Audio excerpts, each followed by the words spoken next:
আসসালামু আলাইকুম রহমতুল্লাহ।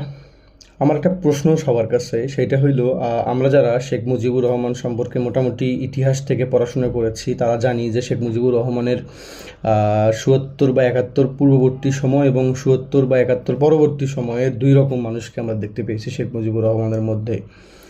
তো শেখ মুজিবুরের ৭১ পরবর্তী চালচলন বা আচরণের কারণে তাকে কিন্তু আমরা অনেক সমালোচনা করি এবং তাকে অনেক হেয় হতে হয়েছে, হ্যাঁ। এবং মোটামুটি এখন বর্তমানে সবাই জানে তার স্বাধীনতা সম্পর্কে, তার স্টেটমেন্ট বা কথাবার্তা, তারপরে তার স্বাধীনতা পরবর্তীতে বাকশাল রিলেটেড থেকে শুরু করে নিয়ে, হ্যাঁ, তার হলো স্বৈরাচারী হয়ে ওঠার যে ক্ষমতার যে একটা রদবদল হয়ে গেছিলো, সব কিছু আমরা শেখ মুজিব সম্পর্কে জানি।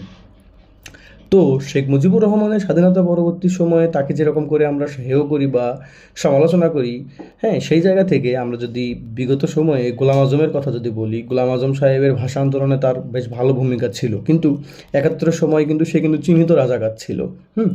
তো আমার প্রশ্নটা হলো এই জায়গায় যে যারা জামাতের লোকজন আছেন কিংবা যারা শিবিরের লোকজন আছেন আপনাদের কাছে, যে আপনারা তাহলে গোলাম আজম সাহেবকে কীভাবে ডিফেন্ড করেন অ্যাকচুয়ালি?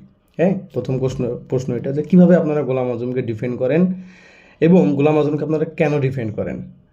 গোলাম আজম তো চিহ্নিত একজন যুদ্ধাপরাধী ছিলেন, সে সময় তার আন্ডারে অনেক শান্তি কমিটি চলছে।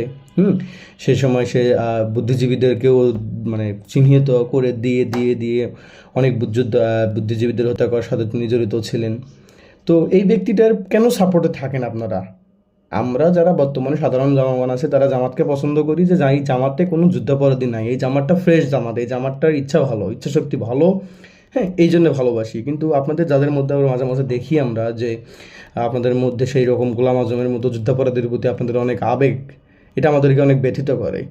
সো আমার প্রশ্ন এটা যে আপনারা কেন তার প্রতি এত আবেগী, এবং দ্বিতীয়ত আপনারা তাকে ডিফেন্ড করেন কী কী যুক্তি দিয়ে, আমি সেটা জানতে চাই। ধন্যবাদ।